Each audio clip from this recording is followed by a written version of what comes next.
Welcome Immortalites to another round of the conversations. Recently, I had a chat with Mikael Kristiansen, who is a professional level hand balancer working in the Circus, as well as the other half of the Handstand Factory, a company brand service designed to help you learn handstands, as we found in conversation number 82 with Emmett Lewis, if you want more of the teaching side of things.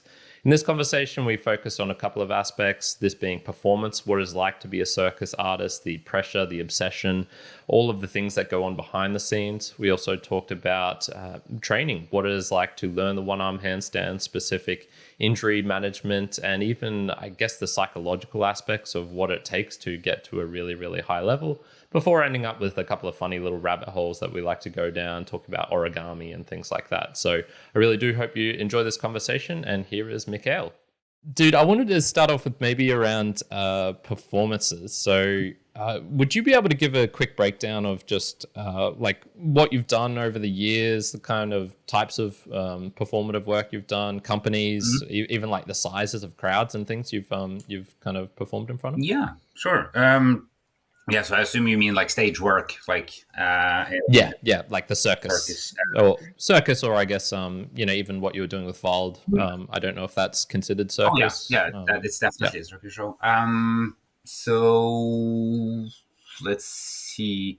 I mean, I was doing some like a little bit of the smaller performances with my friends when I was doing breakdancing, like back a million years ago. But that was never like a kind of a big deal. So when I got into circus, especially after I finished circus school in 2012, I went straight on to perform with Seven Fingers, if you heard of them.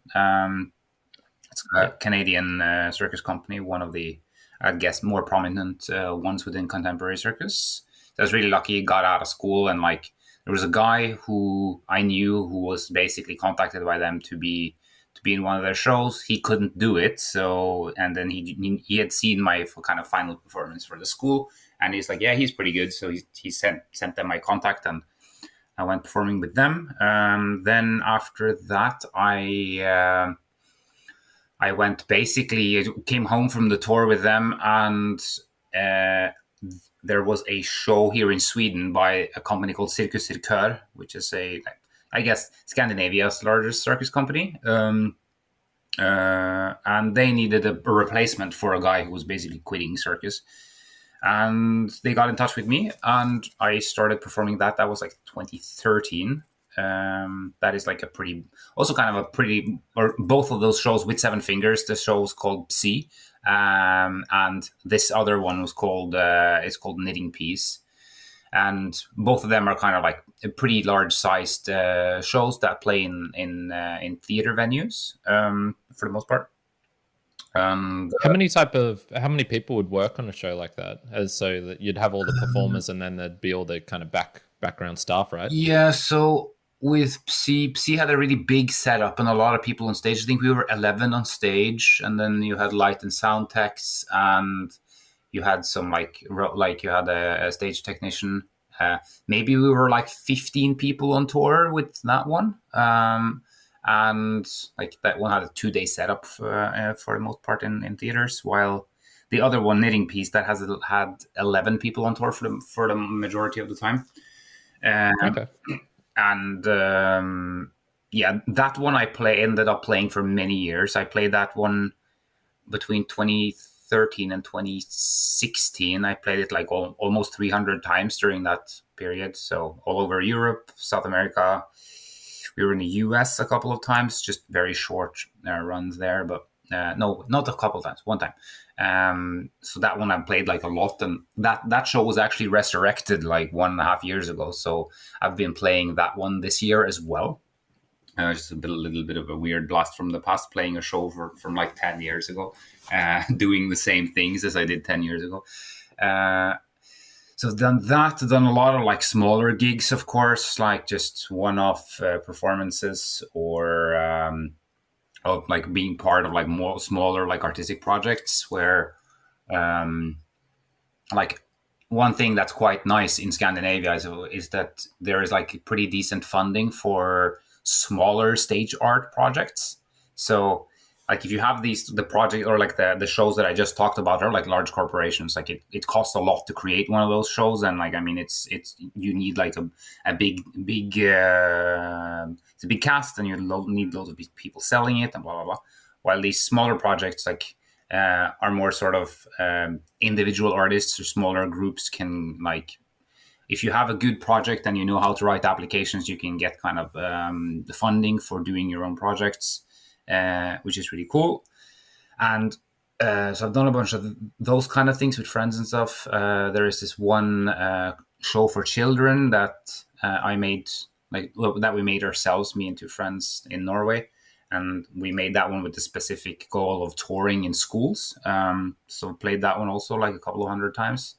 It's kind of a cute, short, quite interesting show actually for kids. Then I created the show Wald, which is Wald means forest in German. With basically that I applied for money in Sweden to create a show with basically only hand balancers, with kind of the premise of trying to push the art form in a direction it hasn't really gone before. And that's together with 5 friends of mine who are all professional hand balancers and really interesting people. That one we played a couple of times some years ago. That one had like a rough time with COVID because we premiered literally in yes. That was a pain in the ass.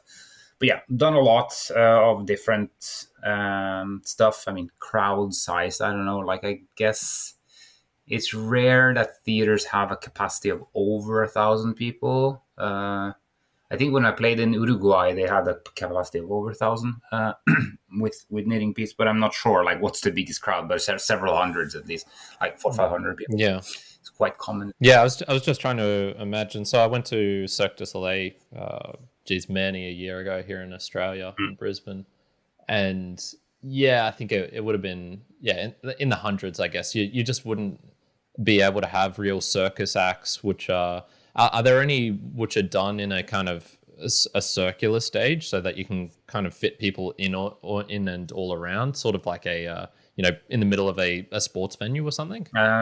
There used, I mean, that was the original circus was like that. Like there's a little bit of debate where the word comes from, but like I think it some people relate it to the word circle, and like the old Roman theaters being like circles or semicircles.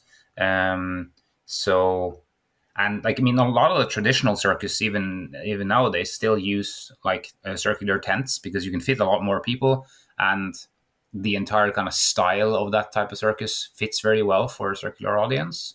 Then you have some venues that are semicircular. That's also usually tent spaces.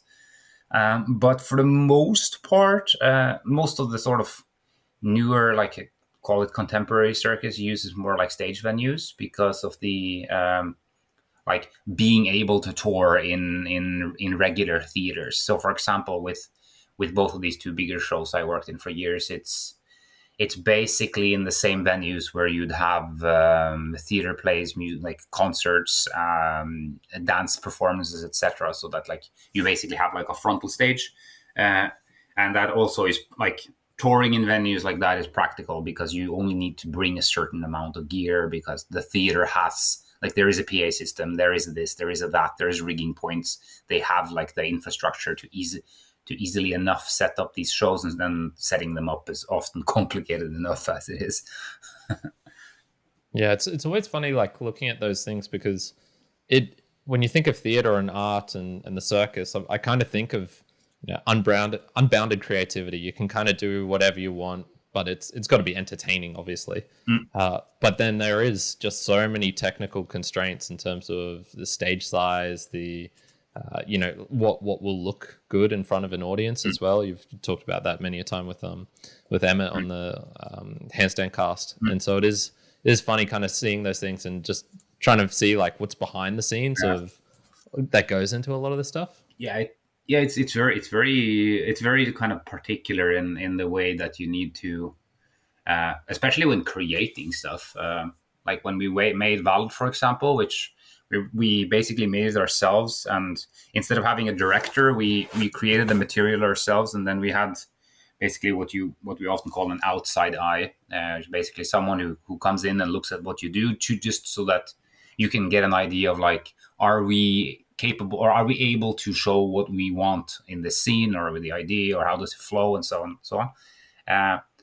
But every time you work with someone, like, because you work yourself kind of into a bubble and you really think, okay, now we're doing this and here we're showing that, and then someone comes and looks and they're like, I can't really see what's going on. Yeah. Or for example, with that show, we really noticed that like two constraints that Vald really has is like, first of all, it's not a show that suits any other type of stage than frontal. Semicircle really loses out on a lot of the images are not strong from the side on the diagonal, but they're strong from the front.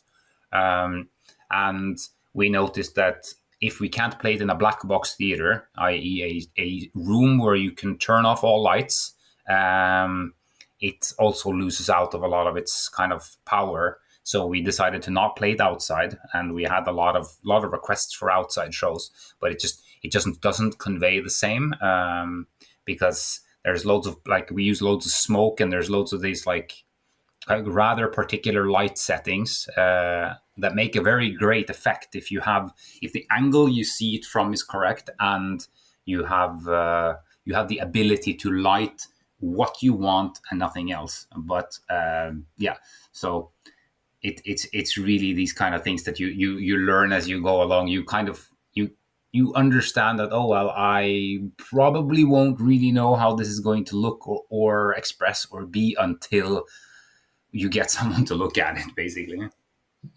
Yeah, for sure. I've I've deluded myself into thinking I was doing certain things in a handstand in a position, and it's like, it feels like it's doing this, but then you get out the trusty camera and you you get a dose of reality. Yeah. I'm curious as to the I suppose your originations in this kind of performance field, because for those who don't know, you had a background in breakdancing and karate before you really started getting into the professional hand balancing.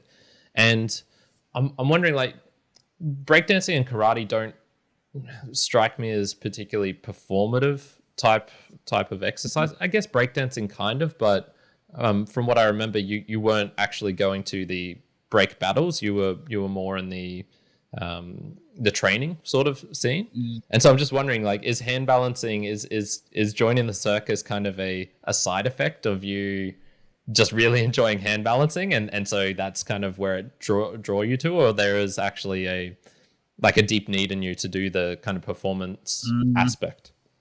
I mean, karate doesn't really have the depth of it. I think what it does have, I mean, you do kind of present your forms and stuff in front of the teacher and in front of the other students and stuff, which is, I guess, a little bit of sort of has a performative thing to it, but it's not that deep.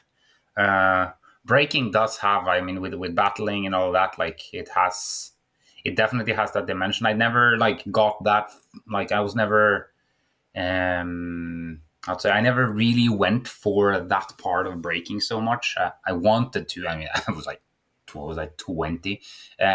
But it was just, I don't know, like, the character of breaking as kind of the battles and stuff is pretty aggressive. It's pretty kind of a contest, and which I think is great. I can really enjoy watching it, but it maybe just wasn't completely for me, like that style or that way of being, when that kind of character you basically, or persona you take on. I think I wanted to perform. I think it was like a little bit of that.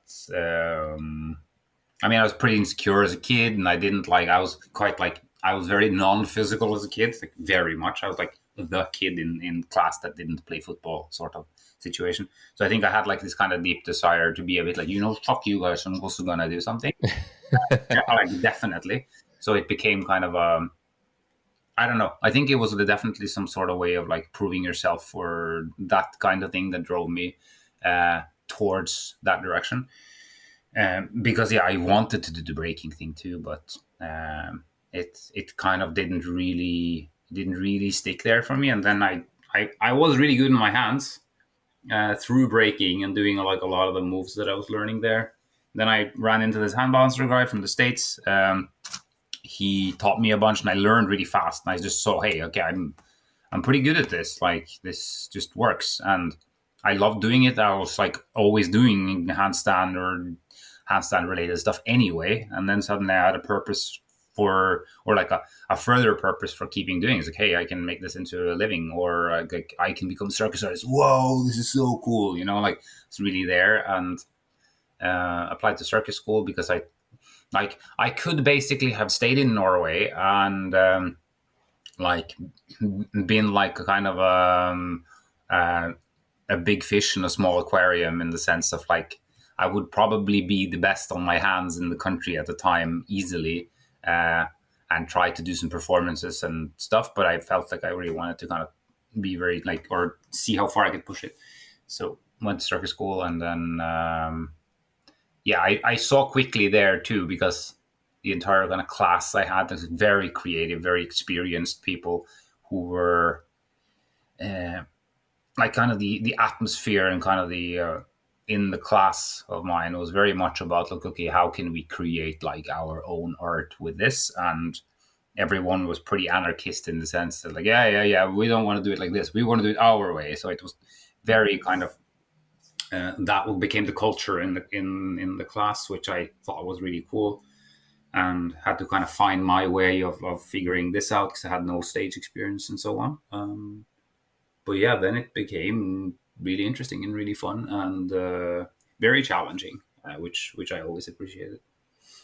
Yeah, for sure. It's always intriguing. Like one of the best things about getting older is actually being able to look at your past self and kind of analyze what was going on with them. So my background was I was really interested in breakdancing as a kid, but I never particularly did it that much. Much like you, I did play sport. I played a lot of soccer here in Australia, but I was always super insecure because I was just the skinniest, skinniest guy, and I'm still pretty skinny nowadays, to be honest. And it was funny looking back at like what drew me into breakdancing wasn't the kind of like flowing moves or anything like that. I was obsessed with the freezes, how they do these just like crazy kamikaze freezes and and just stop in midair or stop in this crazy position. And same with calisthenics. I used to look at it would be the human flag or something, and that would just stand out to me as the most craziest thing, or a planche where a guy's just levitating off the ground. Even the muscle ups are cool, but you know what's cool in a muscle up? A slow muscle up, one where they're just grinding this slow thing. So it was funny. Yeah, anti-gravity, and that's always kind of what's drawn me in, the just this isometric. You just hold something so still, or so it's like you've conquered gravity. And it's had like I guess when I look at some of the things that I did, that breakdancing wouldn't have been for me either, because I definitely don't have that kind of confrontational persona, but there was elements within it that I really like. So yeah, it's kind of cool seeing your evolution of karate, breakdancing, and I know you still do elements of breakdancing now as well, but leading up to kind of the thing that you really wanted to do, or I guess like it was the natural fit. Yeah. I mean, it was the natural fit, I think, in many ways, and I think that's also why I decided, or like, how to say, I like looking back at it, it's like it feels more like I didn't have have another choice, in one way, like than this. So yeah, did you ever have any experiences of the 9 to 5 office life of you get a taste of that and it's just like, no, I can't do this? I mean, I was like, I studied in uni before like going to circus school and stuff. So like, I guess I was sort of heading in that direction, but it was like my studying was a bit like, it was more like dabbling in something just to have something to do. So I was studying anthropology, and I thought that was really interesting, but at the same time knew that like I probably just wouldn't become an anthropologist at that time. also just going to the anthropologist's office and just seeing like a massive boxes of papers, and seeing like, yeah, this is what they do most of the time. So Enough to scare you off, yeah. yeah, and I mean, I really enjoyed a lot of what that was and like what I was learning and stuff, but it maybe wasn't like what I could see myself do kind of as a job. So um, um, I mean, because I didn't really have many like long. I mean, when I was in uni, I also just worked as kind of like a what's it called? I was this like after school thing for children, where like basically they're there until After they're school care. yeah, exactly. So I worked at one of those for like some months, just to earn a little bit of money when I was in circus school. I was teaching breakdancing to kids for like that was like maybe the longest while during my years in Oslo. When I was in circus school in summers, just to earn some money, I was working as a like furniture mover, just like carrying shit up and downstairs for a really shady company. I guess that is Yeah. What were you carrying? Like violins full of drug money or no, something? no. It was basically just like the company was basically like the guy who like one of my colleagues. He was just like working there part time at that time, just like coming in sometimes to help out. He used to be the owner of the company, and he had sold himself out because he said like basically everyone worked. How was it? I think the company only or basically there was twice as much money running through the company as they said to the authorities. So every single Yeah, right. person worked 50% off the books. So everyone got like half their salary as like taxed money through the state and half in cash.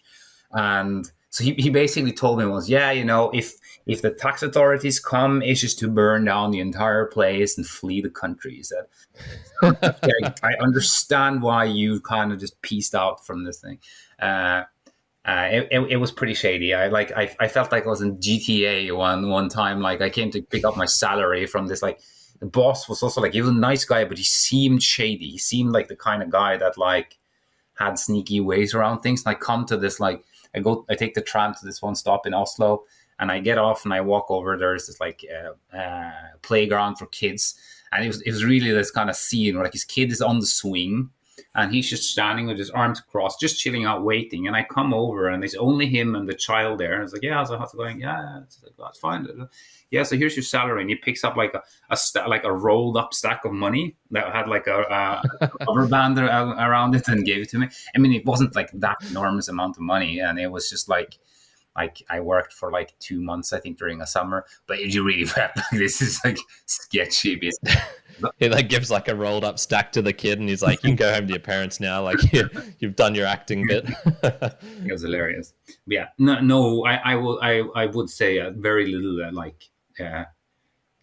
Or when people ask me like what's the best and the worst, like what's the best and the worst part about being a circus artist, I very often say the best part is not having a real job and the worst part is not having a real job.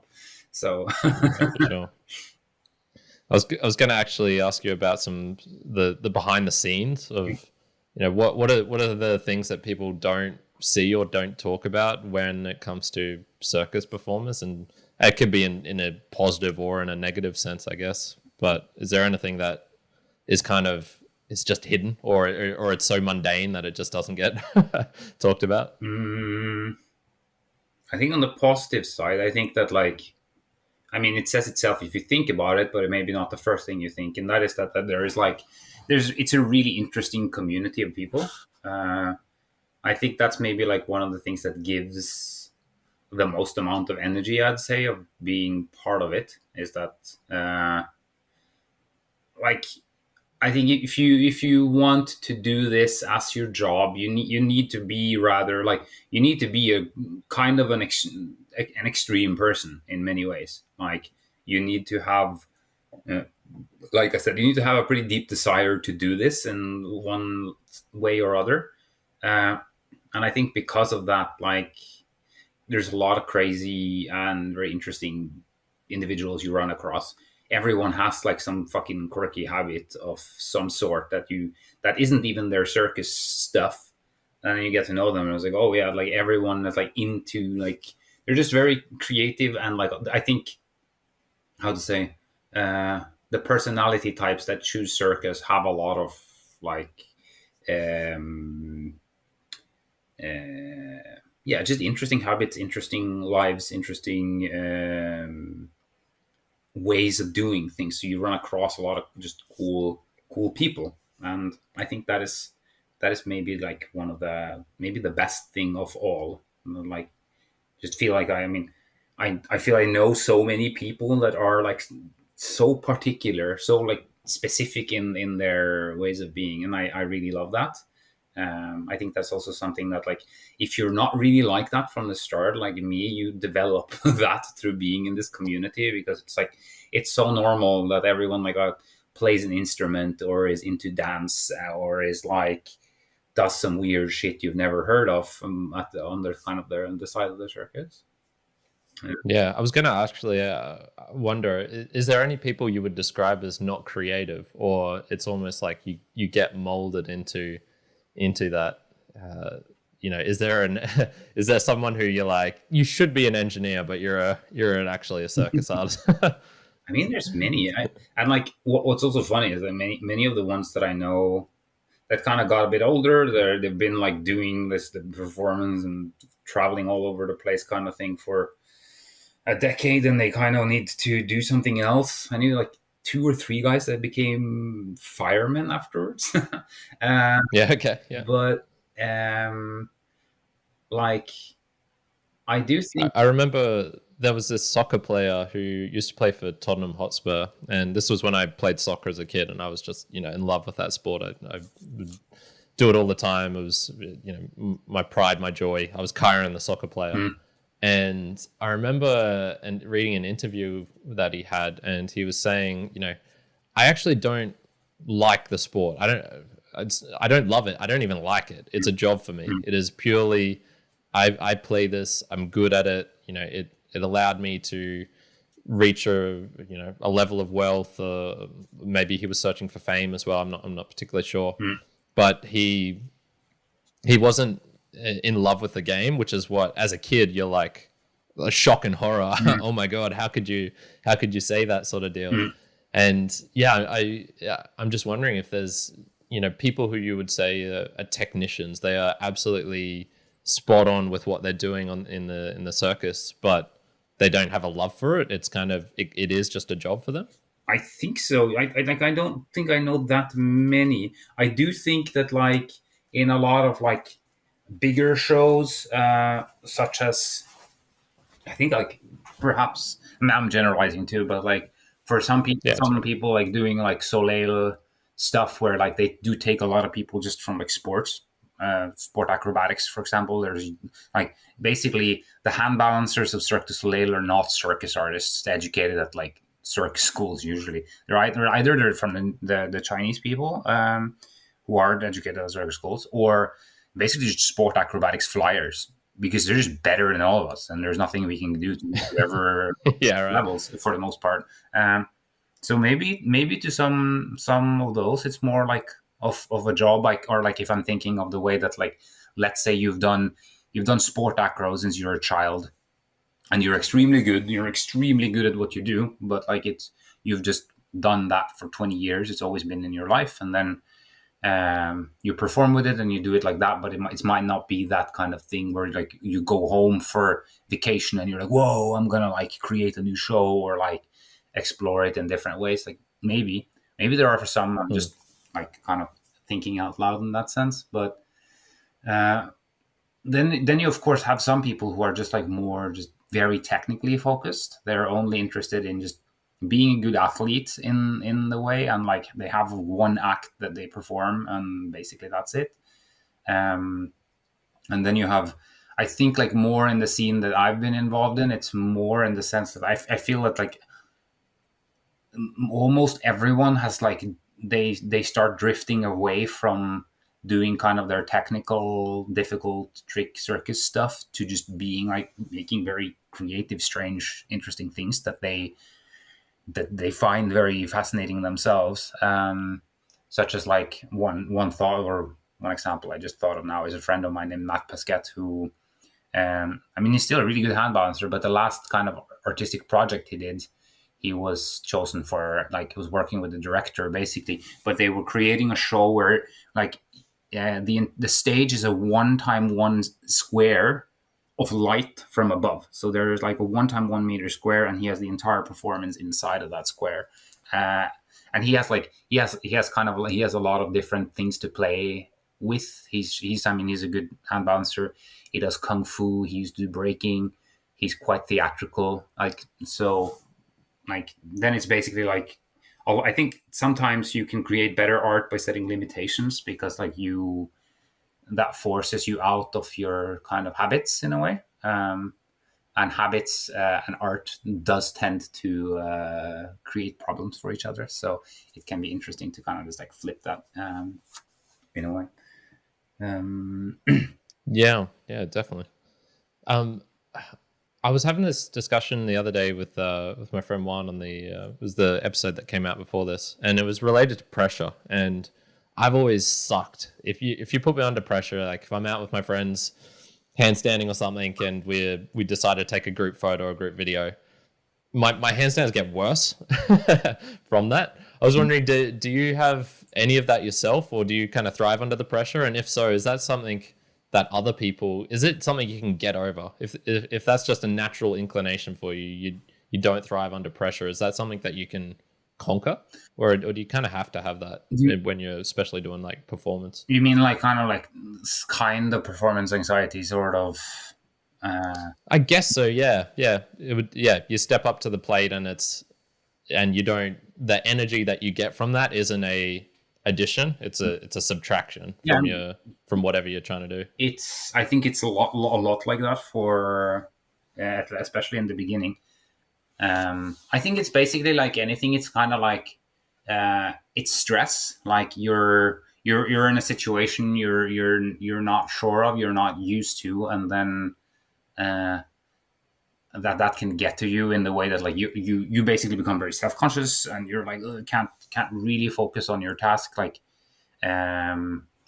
with handstands or with like physical stuff, it can also be like, I think with handstands especially, or like balance related things, you can have this feeling that you can't feel your hand. You're just like, there's your entire body is in just such a state of stress that you're not really able to kind of relax at all. I think basically that's just how it is in the start, and I think that's how it is with most things, even just like daily life shit. I look upon it in the same way as like, basically you have a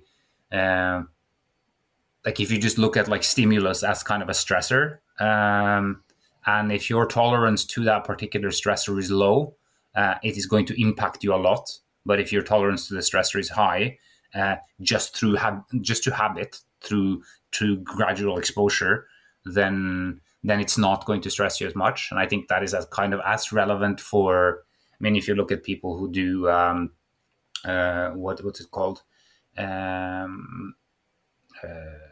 What's the name of it? Like, basically people who do therapy for like exposure therapy for like either like a traumatic experience or something, like what seems to work, or it seems to be necessary for them to do, is exposure to stressor, experiencing the fact that I was able to deal with it to a degree. It was still horrible maybe, but then like over time, what was terrifying is no longer terrifying, just because there exists a big enough library in your brain saying that this wasn't that bad. I think it's the same. Like, and I think actually in that sense, it's a valuable experience to do stuff like stage performing or anything which puts you out there, because it is fucking terrifying at first. It's absolutely horrible, because like you're in front of everyone and you feel that you're doing really badly, or you can't manage the thing, and you put so much pressure on yourself, and you think everyone thinks you suck, and you just want to kill yourself out there. And you hate every second, and you feel that like every second you get more stressed, and you feel the audience is being like, they see you being stressed, which means that they feel bad about it. You feel even worse, and it's just like this horrible Yeah, cycle. the cycle. Yeah. But there is like significant value in that, because like you get like to get good at stage, if you haven't done this since you're a kid, so that sort of thing is more natural. You just have to pass through that. It's kind of like a kind of a trial by fire sort of thing. Like in the end, like you get a little bit better at it. It was like a little bit less horrible being out there. You get like a positive comment. Someone says that, yeah, like for example, Circus School is all about this. Like I had a horrible time with just that thing in Circus School because I had no experience. I was trying really hard. I was trying too hard. And then like people are, yeah, but like you can see that you're trying, but like you can see you're trying. It's kind of, you need to like relax, da, da, da. But they knew as well, like, hey, this motherfucker, he just needs to do it a million times, and then it's gonna get there. And I had the supportive environment with those people, which matters a lot, because if you don't, then you're just gonna retreat back in the shell and just not be able to like genuinely try again. So over. How long do you think it took to get rid of most of that, if it ever goes away entirely? I think during the first years in school, I feel I had very few, like the first 3 years, I had very few times where I felt that I was like genuinely doing something where I felt confident. Maybe it was like 2 or 3 times during the entire school period. I was trying, and sometimes it felt okay, but towards the end, like something started to happen, but I was like getting beaten into me by my classmates. There's like, because I had my tendencies and I had my way of sort of protecting myself from truly exposing myself on stage, and that was holding me back. But over time it kind of came together, and then like you step out into the actual performance field, and like the first year I was also kind of like insecure, but I had to realize that, well, I'm chosen for doing this now. Like I was the one chosen for being this role, so I better just deal with it. And it's kind of one of these things where you just like you're just thrust into it, and you just have to deal with it, and you do with time. Like I think it's also something like, okay, once you feel that, okay, but it's my responsibility to just get good at this now, you repeat, you suffer through when you feel that you're bad. But it took many years as well to kind of calm down in it. So I guess like 5-6 years, and I started getting better at it. Like now, like 10 plus years on, it's much more relaxed, which I also think just comes with age a little bit, that you have a little bit more distance toward like from that thing of like, oh, I didn't do perfect, oh my god, where you're just like, oh yeah, I just fell on my ass in front of everyone, oh whoopsie daisy. I just go on, and you laugh a bit about it, and you could just kind of cope. But yeah, definitely took its time, and I think it's like one of these things where like everyone loves to talk about going outside of your comfort zone, I think we're not outside of our actual comfort zone very often at all. I think it's very valuable to be there, but I think it's a rare occasion because it's incredibly terrifying to be like actually out. Stressful. And then I mean stuff like, first thing I can think about if I'm gonna like be like really outside of my comfort zone right now, boom, I go take singing lessons, and I have to sing solo in front of people. Boo! That shit would be like, I did that in school. It was terrifying. But like, and it's not like I'm extremely afraid of that, but that's something that would be like, okay, okay, now I need to like, it would get to me, right? While if I feel something, yeah. While if I'd go to do like dance classes, because I've done that before, I wouldn't be as bad because I've been in that situation. Or like, I'm sure if I think a bit, I could find like 1,000 other things where that would put me in that situation for real. Because I think just doing something that's a little bit different from what you're used to, that's not that bad. Like, while truly going outside your comfort zone it can be very good for you. But it's I think maybe a sign of truly being outside of the comfort zone is that it's not comfortable even the 10th time you go there, because it's like, fuck, I feel extremely bad. And it's through that kind of feeling bad that like something like truly significant happens.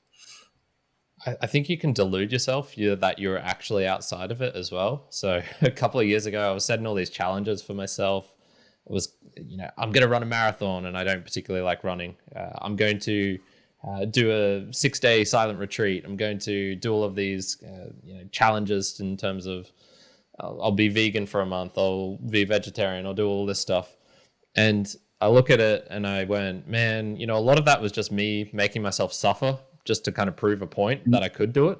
Yeah. And, what's me, so you don't know me that well, but, solitude is something I'm really comfortable with. I can be on my own for ages. And so sure, being on a silent retreat for myself, kind of locking myself in a room for a bunch of days is hard. It's not that hard at the same time. And all I came out from that was just going like, man, I did not need to do that. That was overkill. And there's also just, everyone has so many fears that I think if you can conquer a couple of them just to prove that you are capable of conquering fears or doing those uncomfortable things, then you don't need to go out and, you don't need to go out and prove to yourself that you can sing. Because you've already done something similar to that, which was performing on a stage. True. I think also it's questions is all the time, I guess, but I mean, people are different and need different things, or want different things, etc. But speaking from myself, the things that I did do, the kind of the directions I ended up going in, many of them were very, very rewarding and interesting, and I've been incredibly it's been very good for me to go in those directions. But yes, I think it's not necessarily important to do that all the time to kind of prove a point or to be that guy that always goes past his comfort zone. I don't think you necessarily have a much better time just because you're constantly doing that. But I definitely do think on the other side of it that there's classic kind of in dude bro gym culture, or maybe popular culture in general, that there's this notion of oh yeah, I'm just doing things for myself. I don't care what other people think. Yeah, why are you posting that on Facebook then? You're posting that exactly because you want other people to see you as independent and strong and cool and making your own choices. There's nothing special. You're doing exactly the same thing. So recognition and respect and all these things seemed rather to be pretty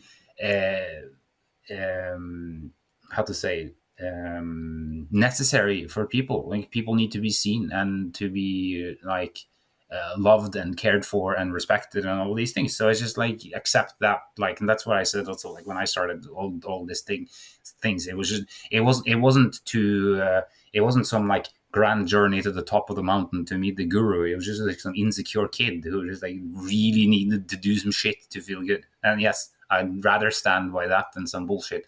So it's and that's fine, because over time, it doesn't always need to stay like that. I'm not desperately going out on stage to be love me. I need to be fed. Now I'm kind of chilling with that and kind of almost taking a step back from all the performing work. And I'm incredibly, thankful for all of the stuff I've learned from it. Of course, it developed me a lot as a person, and I think that's great for anyone that does whatever that is to make themselves more confident in a way. But in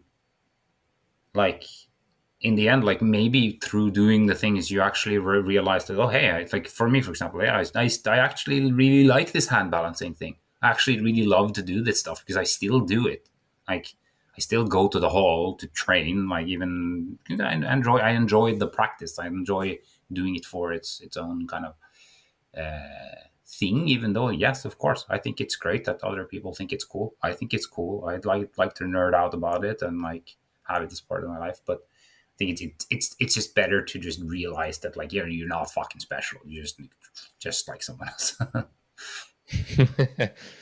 The transition, you kind of referred to it just then, of the moving away, I guess, from the performance. How does that normally work for circus artists? Is it, do they get to a point where it's I got to retire, my body is just falling to bits, or is there, I don't know, more of a kind of graceful exit where it's you find, or life, I want to, quote unquote, real life, or I want to have kids and have a house somewhere, and I don't want to travel as much, that sort of deal.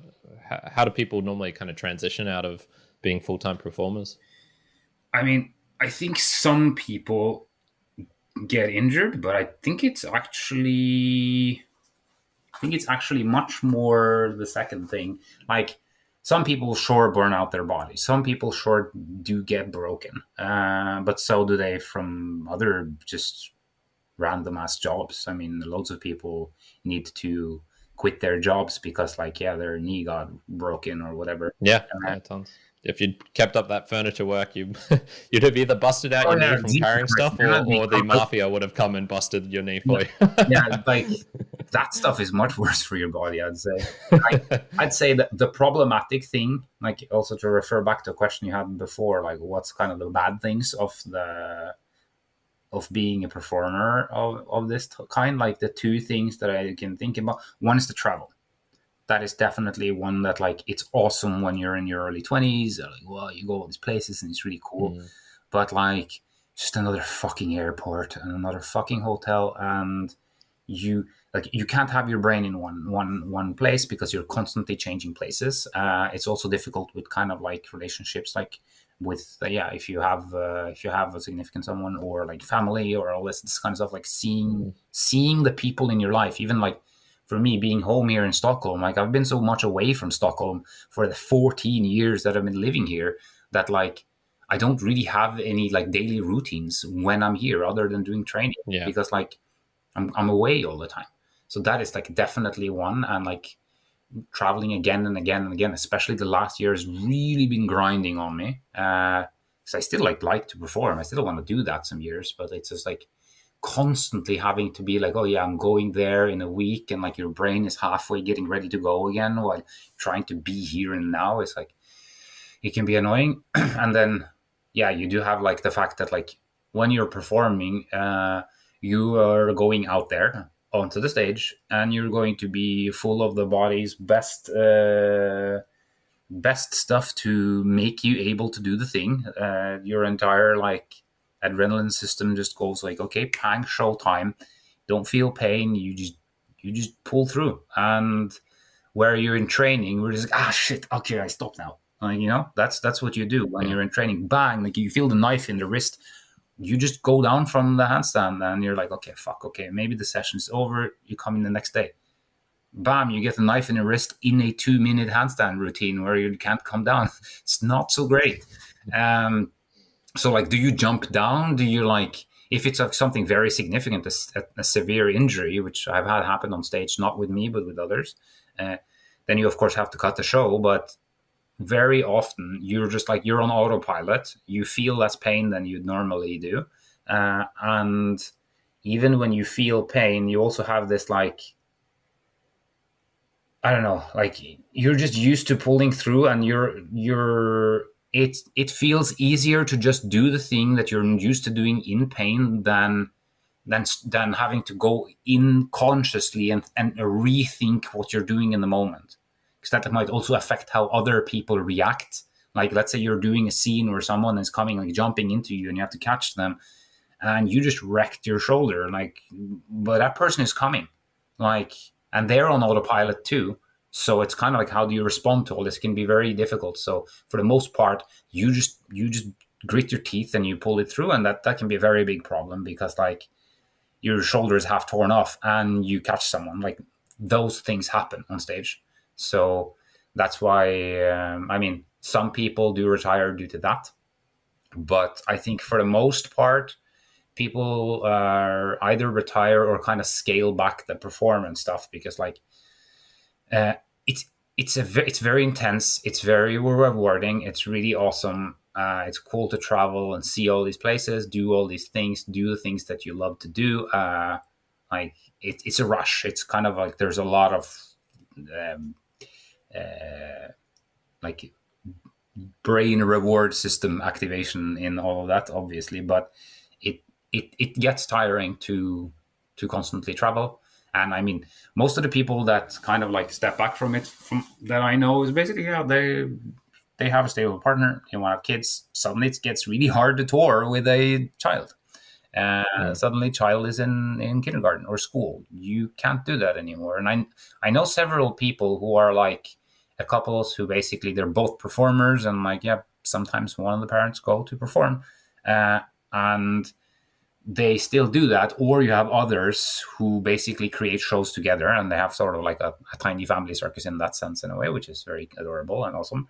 Um, but so it's possible. It's completely possible to continue. I just think that over time, like the novelty might kind of decrease a bit, and like with other professions too. Like you've done it for 10 years, you might like start to see that one of your other interests is starting to kind of like tickle a bit, and it's like maybe you'll want to do something else for a bit, because like this is no longer as insanely fascinating as it was, and it costs a lot of time and energy, and body might feeling a bit cranky and a bit like you're not as motivated to do that push physically, even though you can. So I think it's more often in that direction that people start like taking a step away from it and being like, okay, now I'm actually physically incapable of doing this anymore. That is more rare, I'd say, and I can also feel that myself at this point.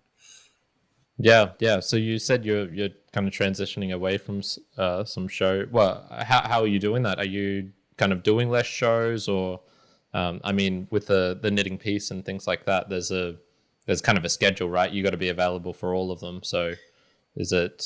Yeah. So like in the business too, like we often have replacements for shows, because I mean, one thing is injuries, of course, but another is like stuff like this or maybe the most significant one is that most people that work in the kind of the nowadays field of this are involved in several projects at the same time, because there's no show that runs every month a year,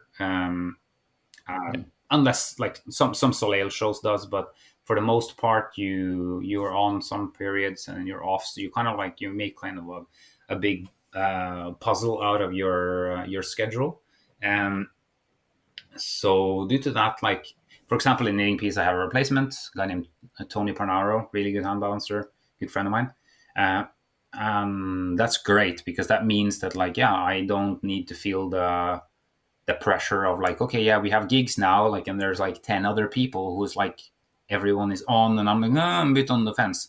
Then it's nice that like there's an option. And then it's the same with the school show I have in Norway. That like we are several people that know that show, so it can roll even if one or two people aren't available, then you have at least someone else to ask. So that is kind of one way of dealing with it. But I think for my own process in this, like I still want to be on stage. It's just like I'd want to maybe do it a bit more periodically. And like the last year, I felt like sort of burnt out a lot of kind of the energy or like the drive I have for wanting to do it like right now. And also just the fact that like we have several like some new projects with Handstand Factory that like I really want to like spend more time on that in general.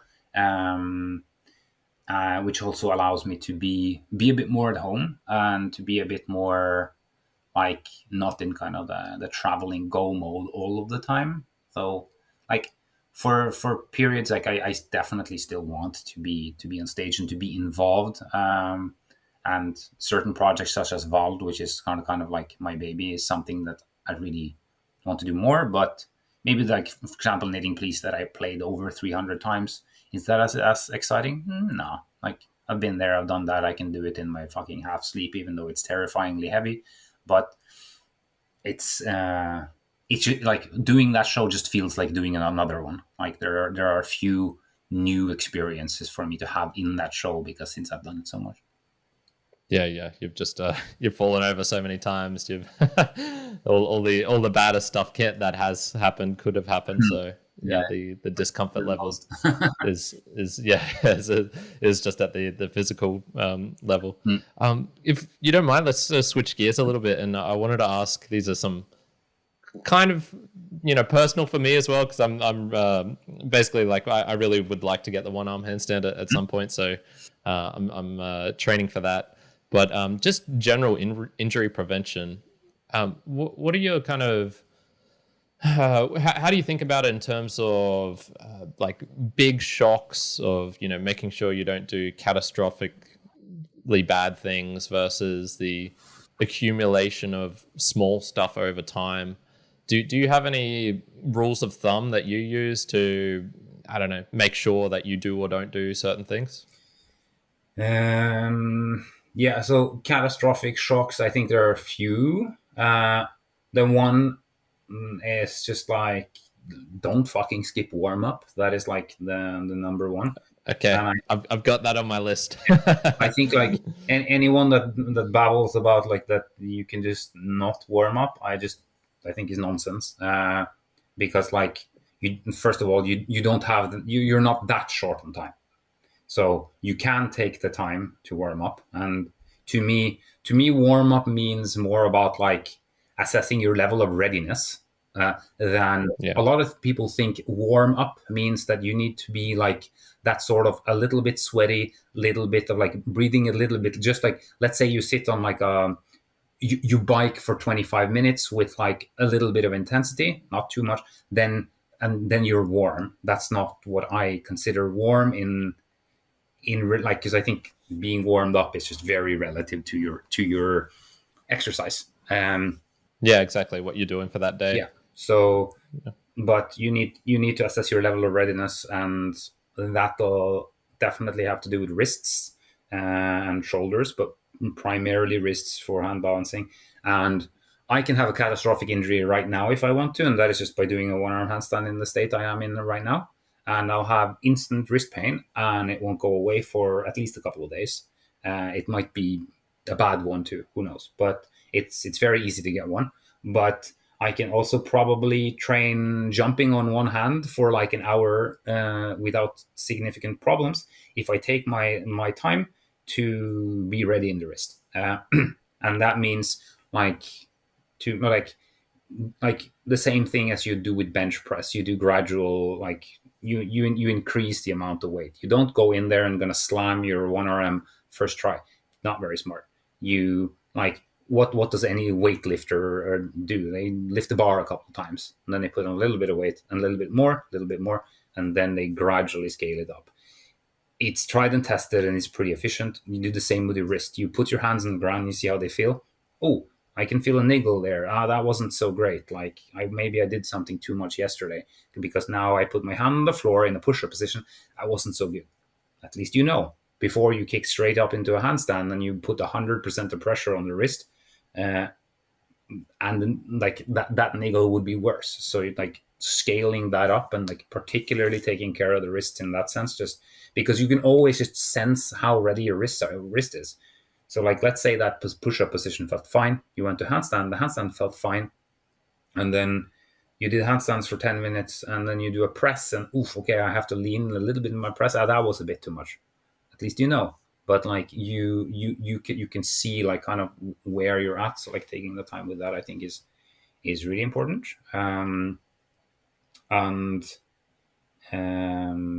Even like the so that's really good for the I suppose the catastrophic ones. Make sure you don't do something really stupid. The one that I first only really struggled with this last year, and it was probably partly turning 30 to it, so it's like the curse of hitting the 3-0 was something like tendonitis, where it's a real gradual onset.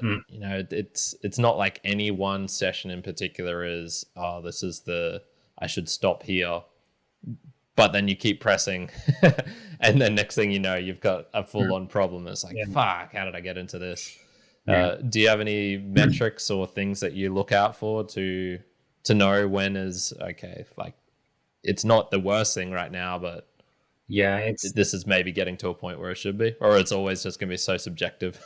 It's very subjective. That is the problem of these kind of things. Come on, Mikael, just give me the answer, man. People's tolerances are so different too. But like, I mean, overuse is like, I mean, it's very common. And maybe the catastrophic ones also are just come from that. You've just done too much for a too long period of time without having the appropriate recovery, and then you face the consequences of that. Yeah. Then again, like it's also like it's also important to remember. I don't really believe in all this like bulletproof thing, because I think in the end it also just comes down to rolling a dice, because you don't have access to the all of the metrics, in the sense that like you don't know what the fuck is going on in here right now. Like you can experience certain feedback from the whole body. Ouch. But you can't always know these things. But I think load management is number one. Making sure that you're like not pushing it to the absolute limit, I think is really important. Just like these the basic thing that some people do with strength training, where you leave a couple of reps in the tank, sort of thing. Like, I think that is more important for this kind of practice than for strength training. Since you're working with, like, there's loads of joint angles and like basically, like, you don't really want to approach technical fatigue with hand balancing training in that sense. Like, to a degree, it's okay with, like, let's say you do some pressing and like your last one is a bit rough and like looks a bit shit. Yeah, that's fine. But you don't want to like be in that area where like you're technically fatiguing, but you're working a lot there. So that can be one rule of thumb. Like, you've done like a decent 35 minutes of hand balancing, and then you want to do for like another 25 minutes, and you're ending up a bit here at every handstand. Like, okay, yeah, but maybe it's time to call it. But it's difficult, and like getting to know your own body is like incredibly important in relation to like what you need a high level of readiness for and what you don't. So, like, one funny example of that is, like, for me, if I take just three movements, and that is like things that I'm not like in hand balancing that good at, but or not hand balancing related. One is the plunge, one is back lever, and one is front lever. Like, of those three, like, I'm the least experienced with front lever, because like I used to do that on straps, but like I was never great at front lever. But I'll always do my best front lever on the first or second attempt during a day if I try them, and I need zero warm up, absolutely zero, and I feel I can pull as hard as if I've done something. Like, back lever, I used to be really good at on straps. I used to do these kind of like drops and land in back lever and stuff, and I can not do a back lever without having warmed up my pecs to some degree. I need to have done some skin the cats to just feel that I can like pull in here, else nothing happens. It's impossible. It's ridiculous. Like, for whatever reason, just that part needs a lot while the other does not. Planche, if I do a straight arm planche, like maybe my first won't be great, but I'll always feel like a certain level of stability on a straight arm planche. If I do a bent arm planche, no chance unless I warmed up my chest. So yeah, okay. I don't know why. Like, just specific things, and just something that I've learned. Okay, like, because I know if I'm gonna like train planche push-ups or handstand push-ups or stuff like that, I know that like on the first one I'll probably go, okay, I'm gonna do a handstand push-up. Pain in the shoulder, impossible. Then, like, okay, move around a bit. Okay, one handstand push-up, that feels fine. 5 handstand push-ups feels fine. 10 handstand push-ups. But the first one's like, it's impossible. It's like my body cannot do a handstand push-up. That's how it feels on the first attempt. While you do a little bit and then it's fine. While on planche, it's not like that. Front lever that I don't train is definitely not like that, you know. So it's very varied, but yeah, level of readiness is definitely something you need to consider. Yeah, it's funny how certain exercises just hit you in different ways. Handstand push-up for me is, I got it once. Yeah, they weren't the cleanest, but they were okay. And then I kind of just let it sit for 6 months, a year, and try to get back to it. And I basically had to relearn the whole thing over from scratch. You know, pike push-ups, raised pike push-ups, just getting more and more. And it was only slightly shorter relearning it. And I just went like, fuck this exercise, man. Like I'm never gonna lose this again. And then of course I got tendonitis and I had to stop for a while. So so it's been a while since I've done one. But yeah, and just talking about the catastrophic ones as well. The closest I've ever come to doing really bad stuff was it's just completely random. You know, like one day I was out in the park. The sun was shining through this certain way, and so I was like, I don't want to be there because I'll get burnt. I'm just going to move my blocks a little bit closer this way, you know, half a meter from where I normally do in my normal spot. And it just so happened that I misjudged the distance between me and the pole that was nearby. And as I was cartwheeling out, I kind of kicked the pole and then I, you know, just crumpled down in this weird way and went, man, I got lucky just then. That could have been really bad. So, you know, it's like I can't really prepare for that. Like my own reaction to the sun. Do some reps of going out to the beach or something maybe. But for the one arm handstand as well. So there's a couple of people I train with here in Brisbane, and Brendan is one of them, and he was he's kind of probably 6 months, 9 months into really going after it, and he's tried a couple of times before, but he's never really stuck with it. But this time he's getting there. He's starting to get, you know, some like 9-second holds, things like that on the right arm. And he was wondering with wrist pain, is it just inevitable? Like, can you properly manage training the one arm without?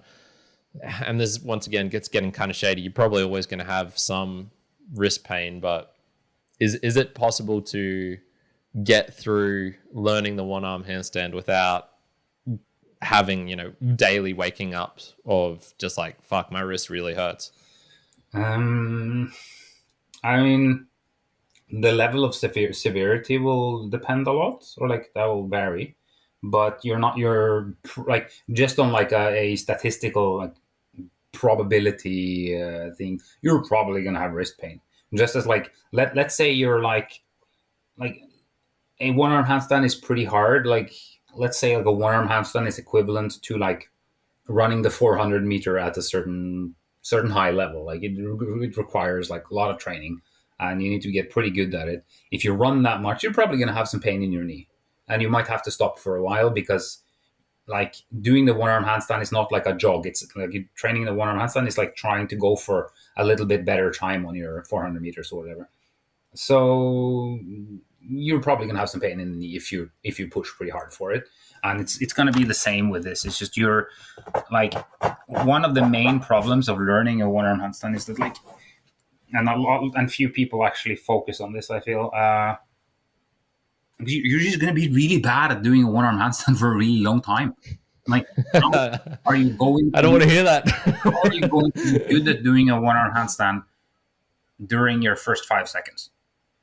Like, you can do as good setup as you want. You can be as technically precise and do it as nicely as you're possibly able to. But for your body, those 5 seconds will be like emergency. Like, even if it doesn't move a lot, like it's still extremely maximal capacity, because 5 seconds is like imagine you take a static hold, you can do absolute best you can do is 5 seconds. Like if we take a plunge, for example, and you're only working on your absolute max for 5 seconds, you're working very high intensity, and something which is probably not going to be very. It may be too high intensity for you to make very much gains if this was a plunge, because it's just you're working on what your body barely can hold. And it's going to be the same with a one arm handstand. Like you're like, if I do a one arm and I stay until like my last 5 seconds of a one arm is equal to his last 5 seconds of a one arm, things are starting to get rough. So like. You're probably going to like it and like by the time you can do 20 seconds, like your first 15 is going to be pretty fine, and then like by the time you can do 45 seconds, like your first 40 is probably going to be pretty fine. Like it's so towards the end it starts getting like ugh. So I think it's really important to just think about the like what you're actually trying to make your body do. And it's a pretty difficult task. So like there's going to be a lot of like unnecessary movements, like your wrist is like trying to deal with all of the weight and all of the movements at the same time. And let's face it, he can do maybe 9 seconds. It means that like his wrist is starting to get used to it, but his wrist is not that good at doing the motions yet. So, and the only way he can get good at doing the motions is by doing the motions. And then you're in that kind of dangerous field where you're going to, there's always going to be a risk. And that's where I think that like managing the load is just by thinking long-term, by like skip out on those 2 extra reps. And I like one thing as well, which I think is actually pretty important during such a stage to just minimize damage, is just like stop doing all those like extra, okay, I've done my 1 arm, I'm just going to do 30-second holds and fingertips. Like maybe it's good to just leave that, because you can probably do them. Yes, you add more fatigue, which could be good for you, yes, but is it actually worth it? So maybe in those situations, it's better that you just like you focus just doing the 1 arm. Okay, you're 2 shot in the shoulders and wrist to do more good holds. You're done. But that can also be really hard because you still have energy and you're still like, you want to do stuff, So it's a difficult. Yeah, no, I know it. The reason I got tendonitis was I was probably doing about like 3 days a week of 1 arms and then 3 days of press, and I was also doing doing some calisthenics stuff in there, and it was just I could keep it up for a while, a fair while. I did that for almost a year, but at some point it was just like, nah, my body was like, nope, no, this is enough of this. And that's really good. Thanks for answering that. I'm curious. So you teach a lot of people. Handstand Factory. People come to you looking for advice. Of the people who come and say, I want to do a 1 arm, and they're in the general readiness for it. They've already done probably several years of training. They've probably got most of the press variations. They can do most of the things on 2 arms. How many of them go on to actually get it? Is it because I feel like if you've gotten to that stage already, you've kind of got a fair level of determination, but is it just the 1 arm is just this like you just skip over the small valley and you're now into like the chasm? I think like most that come with like a high level of determination end up doing it. Like basically what they need is like they really need like a how to say, they just need to be quite obsessed about it and just like, be willing to just put themselves through all of the time that it takes, and like they need to enjoy the practice. I think maybe that's more important than anything. If it's a person that's just like, well, doing an hour of handstands a day, 5 days a week is just something that they'll do anyway. Like this is just part of their life to that degree now. Then, and they have like the right physical capacities for doing it. And so they usually end up doing it. Like, I think the ones that don't end up doing it are the kind of the ones that are like, I'm going to show you, I'm going to do it until summer. Like they just end up not, they never really wanted it in the first way. They wanted to be a bit cool, but then like it wasn't a good way to be cool, was it? Yeah. There's go buy some clothes or something. yeah. It just costs so much time and effort. So then they maybe don't end up doing it. I think like what matters a lot with 1 arms is like that they're like some degree of proper guidance. Is very important, because I know like there are basically 2 problem categories of learning 1 arm. One is that like you're not prepared enough, like your body's just you're not good enough on your hands, you're not strong enough in the relevant way to be able to do it yet. Or like let's say you just have 0 splits and stiff shoulders. You'll need to prepare to be ready for bothering basically. Or you have the category that just prepare too much. They just basically do drills and drills and drills and drills and drills, and then they're just like way better. Like I've had a few people who are just like, one guy like mega strong, perfect pike L-sit to handstand on the floor, super strong, like very muscular, very flexible, could do like a full flag on 2 arms perfectly. but there's no fucking way he could pull his one finger off the floor if he was doing a straddle one arm placement, even with good splits and stuff, because like he was just constantly spending all the energy on preparation drills, where it's just like, and people like that I think often have like kind of, I call it like a fake sense of proximity to the goal. They think that, oh, I'm almost there and I just need to do the drills because like it's so important to have perfect technique. I just need to do the drills and just need to do the drills. And then there's always another hand touching the floor or touching a pole or touching this. And the body has no way to figure out this one arm situation. Like it's you, at some point you need to just let go of the training wheels and you need to just try to stand on one arm. And that needs to happen at the right stage for sure. But if that is not allowed to happen, and I think some teachers have a tendency to be maybe let to have the drill focus go on for too long, and then as soon as like the student like lifts the hand and there's a bit of movement and stuff like up, that's wrong. Yeah, it's like, yeah, you're not ready. Go back. Yeah. Well, you can stay there forever. And my problem is that I've seen so many people be there due to that mindset for years without significant progress. And the people that I've known that have gotten really good at hand balancing have either like just with guidance from their teacher, just started letting go, learning to balance. Some people are very still when they start. Some move a lot, but give people enough time and confidence to train and they'll get better and they won't move as much anyway and they'll get better endurance and better strength, blah, blah, blah.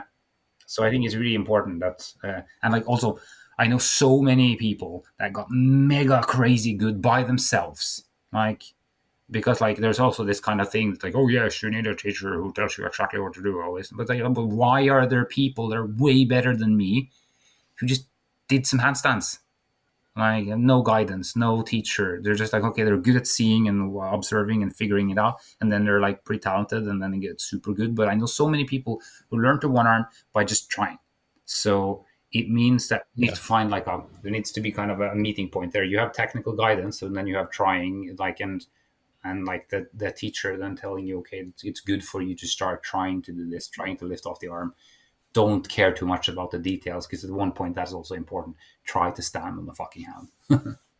Yeah, I'm pretty much perfectly between those two people you described because I drill. Like I love drilling. When I'm out with my friends, I actually don't really play around that much doing random things because I've kind of got, my set. I know what I'm doing today. That's kind of outside of what I was planning on doing. And, so I will just drill and I really do enjoy that. And I can get caught up in this trap of doing that. But it'll have some payoffs as well. So, for example, when I was doing something like the pike press, I never really particularly trained it, but I was training all sorts of other things, and eventually just got to a stage where when I got the first one, I could get two within like a couple of weeks. It wasn't a big jump to being like, oh, I can now do reps of this instead of just one really really shaky one. And I'm kind of undergoing something like that with the stall press at the moment, which is like it's really really close. I probably could have done it a month or two ago if I just decided like, all right, this week I'm just going to really go for it.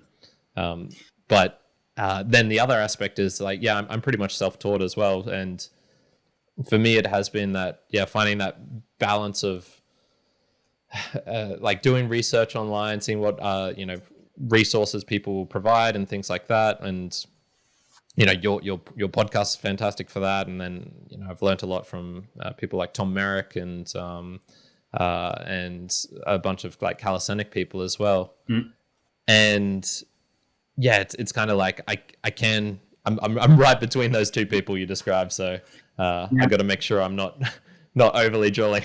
but stuff like let's say, for example, shoulder press. So like that is a perfect example where the opposite applies. Like for me, like I teach that and just like just don't train shoulder. Practice like from L-sit and pressing into a standing position. Get good at that because that's a series of movements that you can break down in the components more easily. you develop a straddle L by doing it with the bent legs and then into straight legs with good shoulder position, and you just get mega strong there. And when that strength is good enough, you sit in that straddle L and you push, because you've learned that push already. It's intuitive. It's literally just strength, like the kind of initiation lift off. And then when you have enough power in relation to your body and flexibility, you go up. There is just not much else. While the balancing stuff of one arm, which is so complicated and more like a brain job than just, or there's muscles too, but like it's a brain job. Then the kind of the rules are a little bit different. So I do think it's definitely good. Like I have this tendency that like when I meet people who, or like when I teach people who are very much sets and reps, I try to pull them away from the sets and reps into more like being a bit freer with the thinking around the training. And when I have people who are completely intuitive and just like to floof around and have no system, I try to give them a system, because I think that there's value in between those two states. And like depending on like what sort of thing you're working on at the moment, I like to look upon it as kind of a rather dynamic training. And it's also very different. Like let's say some of the stuff we do with Handstand Factory when we're creating a program, for example, like we went into that thinking of, okay, this is going to be read by thousands of people potentially, and they're not going to have like a direct access to all of the questions they'd like to ask us. So we need to make it generic in some way. So I'd rather program a little bit more clearly there, so that like it's like, okay, these are the numbers that you need to reach, because those numbers might not be perfect, but like they'll give a better indication.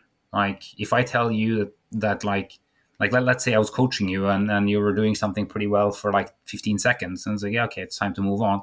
While in such a program, you might say you want this like for 20 or 30, because you like have no access to kind of like knowing all of the details about a person. So like, yeah, it really depends on kind of like the context the person is learning to. What do you do if you have that person who's right in the middle and they're already they've got that nice balance of play and structure? Yeah, like go on, run free. Yeah, a little bit. Like I'm like, I have this one guy now that's quite interesting to work with, because he has a lot, and like I'm kind of telling him to like in one way I gave him a very restrictive program, because like, okay, there's a certain one thing he needs to work on, and that's going to give him a lot. But then I give him a little bit of variation from that too. And I said, okay, I see that's going better. And I said, oh yeah, why don't you just give him a comment? Yeah, why don't you try this and that at the same time occasionally? Because like I know he's doing that work. Okay, like let's add a little bit of variation to it. But I think it's important to not get like the hand balancing training too close to kind of gym training. So because like intensity, frequency, and volume at one point becomes a bit restrictive in the way of thinking, I think. Though it does have value. I've learned to change that very much compared to when I did only do gym stuff or even kind of calisthenic stuff. It has changed a lot in my mind. And even just amongst my friend group, there's me who's really great at compression, but strength-wise is probably a little bit lacking. My friend Brendan, who's been on his hands forever, but was, always chasing other things as well. Like he'd get distracted. My friend Belle, who is just absolute like gymnastics beast background, but has, like the kind of structure is lacking a bit. It's more, she does it when it was in the gymnastics training. So it was like structured, but not her own structure of choosing. So, if I just look at all my friends, I'm like, damn, trying to write something generic for us, if we were all going for the same goal, would just be a fool's errand, because it wouldn't work well like that. No, exactly. Definitely variations. Yeah.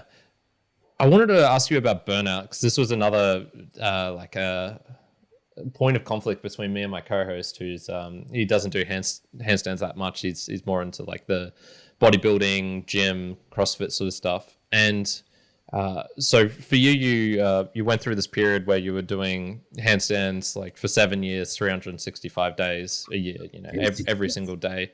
And and I've heard you say like, it was suboptimal. You could have done that better, and it would have resulted in better things. And I was just wondering, like, in this terms of burnout, my friend was arguing, Juan was arguing that it's better, like the people who get to the very top, that is what they do. They burn out, and then it's just like a necessary kind of learning curve. It's something about their personality will inevitably, even if they screw their body up by, working too hard, it's still the best way to kind of get to a really ridiculous, top of the top, your sort of level of handstanding. And I was wondering, are there people who you would describe as, they've never burnt themselves out? They've always kind of kept their stress level just underneath, or even a fair bit underneath, but through, just super consistency, they've managed to get to what you would call a very ridiculous level? Hard question, actually, because it's also difficult to know with each person, since I think everyone like has like ups and downs with their practices and stuff. Like for myself, I mean, I think I've been lucky to not like hurt myself super badly during the years, and I've been extremely consistent on like keeping the interest, because I think it's like the interest is something that also can go, and like the love for it, if you just like keep doing too much. Would you say that you had burnt yourself out when you were doing that kind of 7 years? No, or was no, that no. It's like I think the closest I've been to like burning out from this sort of stuff has been maybe like the last year. Not even training, because I've been training even now. It's just like got a bit much with like all the travel, but yeah, like I think like my fire for it has been like very consistent, like too consistent almost.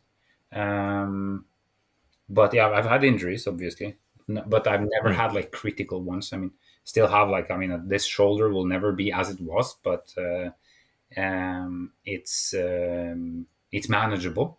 So, and at my age, I'm kind of happy that I can still keep doing really stupid stuff. But like, I was thinking of this one guy, but actually he had a major burnout last year. Major. He's not a hand balancer, but he's an acrobat that got like, he basically just pushed himself way too far. Like he got some pretty severe. He had to step back from everything for a while. So, and like it's also like a lot of the people that get extremely good and like way beyond my level and all of that, like it's usually like they're pretty young and full of fire. And I mean, people that are 19 are just on steroids, like in relation to like what they can put themselves through and survive. And it's like I've thought about this with some like students of mine or other people that like I've seen. I know some friends of mine, for example, who are just like some of the best acrobats in the world. This one guy who got way better than I am at hand balancing in just how long? 3 years. It wasn't even his main thing. He was just that good and like very talented and really hardworking. But it's just bam, bam, bam, bam, bam, bam, all came to him like really, very quickly. And I mean, he's super young, or like he was super young when he was learning that, and he's still in his kind of mid-20s, which is like you have sort of like an infinite power supply at that point. And it's funny, like some people like that, it's like in one way I want to tell them, hey, I've been there, like I did a lot of like shitty training, you can train more efficiently, maybe that's better. But at the same time, there is so much fire in people like that, and at the same time it's like, one, should you quench it? Because like, yeah, the training is suboptimal and whatnot, but for them, does it need to be any more optimal? Because like that's they have so much fire. And the second is like, it's would it help?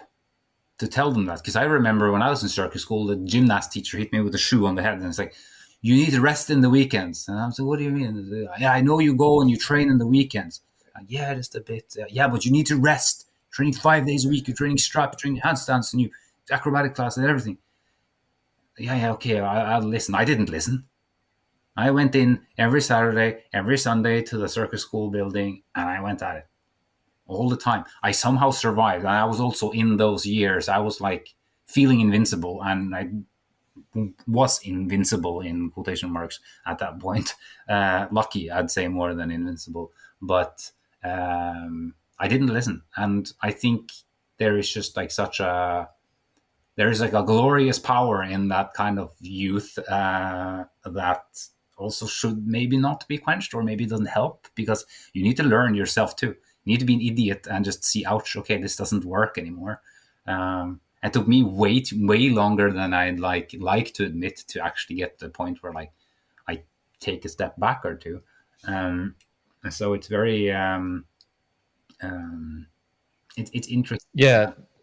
Yeah, that it's funny when you think of the, what could have been if you did everything optimally. So say you live a full life and then you look back at it and you go, okay, I could have done this, I could have trained less in these things, and it's basically like, to be able to have lived that optimal life, you would have had to basically have been like almost unrecognizably like a robot, or just not a human. It's something that you just would not be able to. It's kind of like you have to either go to, say you're aiming for 100%, you either have to get to 113 or you're at 50. And it's like, there's no, you can't hit that 100%.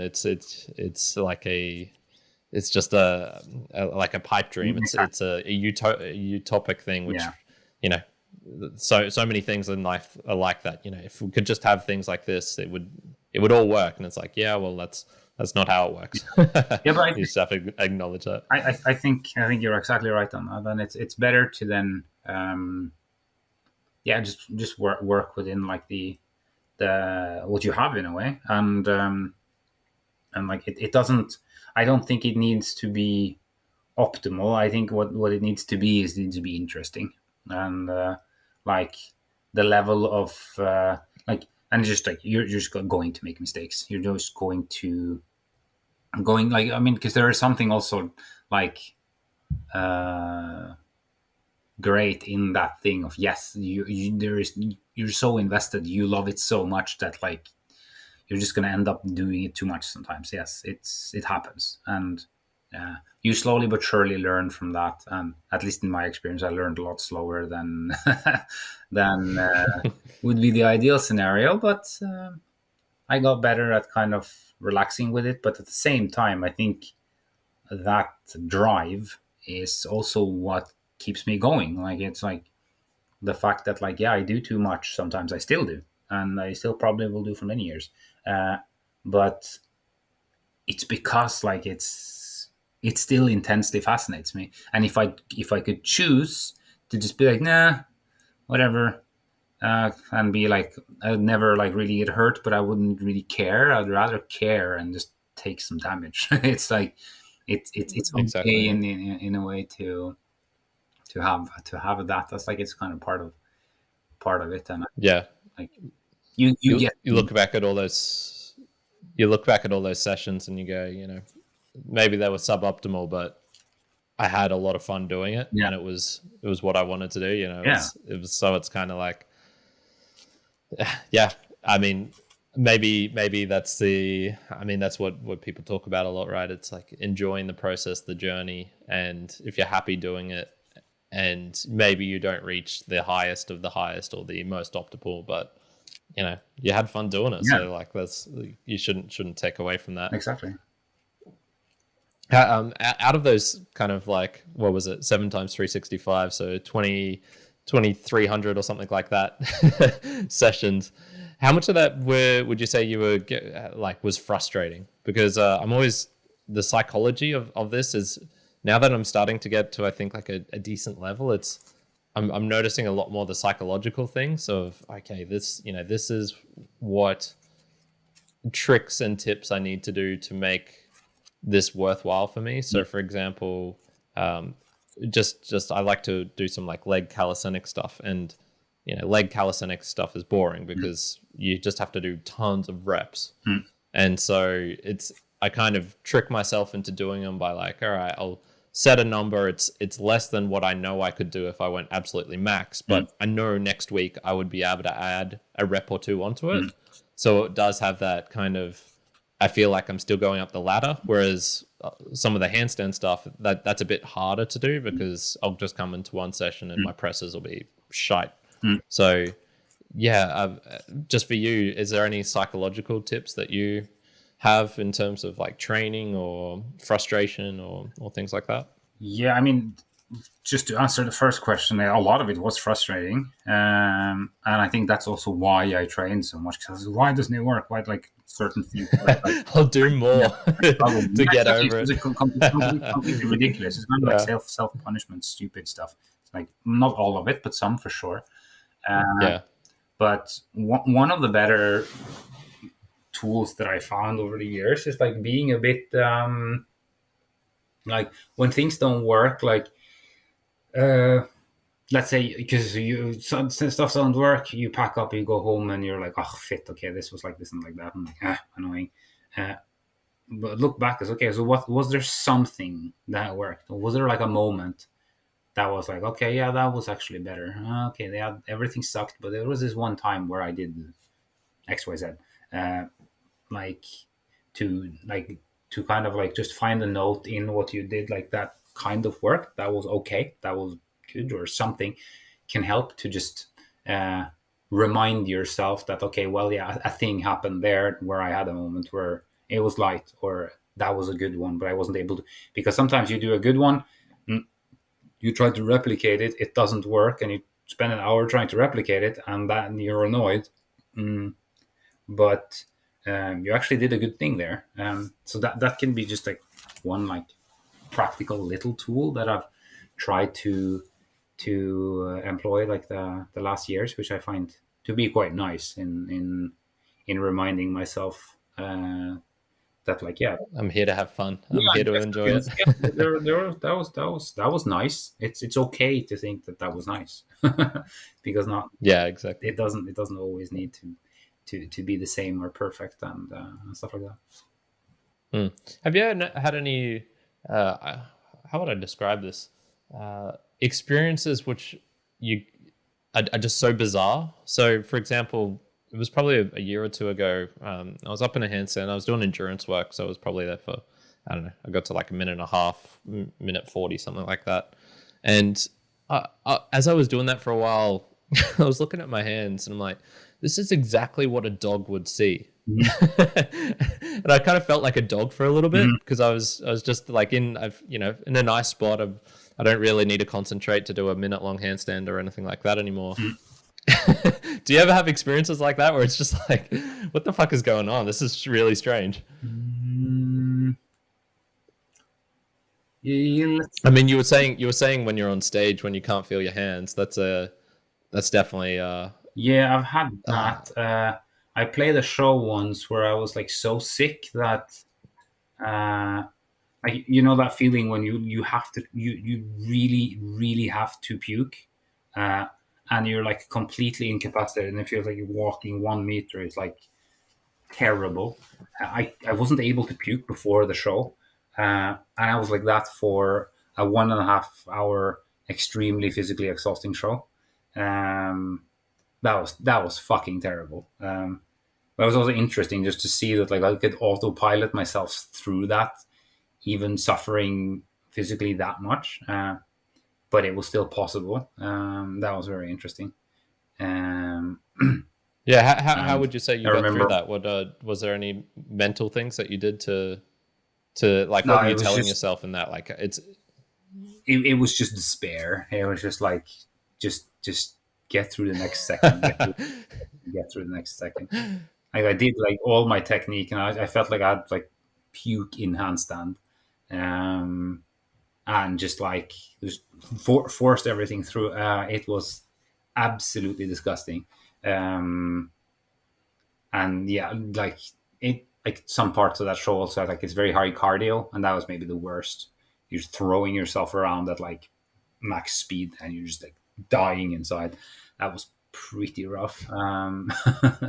When you were talking earlier, I had this vision of next time I go to a circus show, I'm going to imagine I'm actually watching a bunch of robots who are like in pain. They're doing all this crazy stuff, but they're just these automatons, but they're just suffering. I mean, there's also all kinds of other like weird things that happen, like either when you're on stage and things go wrong and you need to sort of like sort it out in the moment if there's some rigging that is wrong, or like some cue, like you're waiting for the music to come but it just doesn't come, or like the light shuts off. Like there's like all kind of stuff that you like have to be like kind of at least be semi prepared for. For the most part, it's all fine. But yeah, there's definitely been some like some strange experiences, just maybe more related to like the being on stage thing. But yeah, like it's yeah, I can't think of I can't think of any equivalent ones of being a dog. I think, but that was. Yeah, maybe just me. I'm like you were saying. I'm definitely got the kind of like weird aspect that you need to to fit and run into these crowds. That's me to a T. So you were talking about anthropology before. Do you think people in the past were stronger in some sort of way? Do you think there was some stuff that they were able to do that wouldn't be able to be done now? So, for example, I'm thinking, humans have gotten taller just from like proper nutrition and things like that.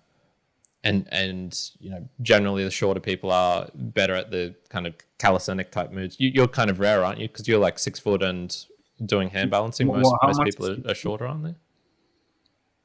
What's that? How much is 6 foot? 6 foot is 183 centimeters. Okay, I'm a bit shorter than that. I'm 180. Okay, yeah, but yeah, still, that's still relatively tall for a hand balancer, isn't it? Yeah, I guess. I mean, at least for some of the dumb shit I do, but I think for more like of the less like leverage stuff, it could be okay. But I mean, it does require a lot of strength to do all the heavy crap if you're taller, of course. Like, yeah, I asked because you were going through Professor Paul and Eddie's book on your on the handstand cast, and that there's you're talking about all the crazy photos and things of these one arm planches and stuff like that. It's definitely something that is a lot easier for people who are shorter. But anthropologically speaking, I don't know, like. Definitely like a shorter population would probably be more fit to lift their bodies in that sense. And I guess a lot of, how to say, not necessarily tribal, but like old culture style people who are very physically active or more physically active might kind of on a population basis have better like a better physique in that sense. But then again, like it's I think it's also very important not to romanticize kind of how people have lived through history, since like loads of like I think it's quite common nowadays to kind of like romanticize that a bit, because like it's there are today's the best. Yeah, like there are many things that are difficult with modern society, but hey, there's many like it's just pretty difficult to exist, and for the most part, I mean, like you if you don't have access to a whole lot of modern technology, yes, you need to be physical to do a lot of stuff, but then again, like a lot of the stuff they did were not like the kind of things that we do, nor do indigenous peoples who live in traditional ways do that nowadays. I mean, if you look at like, yes, you had hunting and stuff, but what they also did loads is just like grow plants in kind of like horticulture, or they'd like be most of the calories into the tribe comes from gathering stuff. So Yeah, or you have to cook a yam in this special way underneath the surface so that it releases like the poisons that are in Yeah, it, and the at the end of result of all of this is you get just barely enough to subsist. It's yeah. that kind of thing. So, But I suppose I I don't know this. Are there handstand families or circus families that are still going around now like they used to?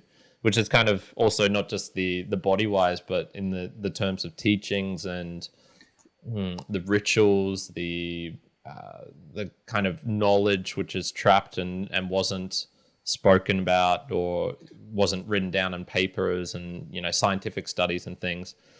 Were there people where it's the environment of the circus family allowed them to reach a level which you can't get with kind of modern science or something like that? I mean, they're like the kind of family circus thing has definitely decreased in size. That's for sure. Like, there's not that many of like that do that, because I mean, it used to be a much bigger deal, and it used to be a thing where, like, I mean, if you look, you just need to look for old circus photos, and find crazy things that like basically no one is replicating nowadays outside of like maybe Chinese circus artists.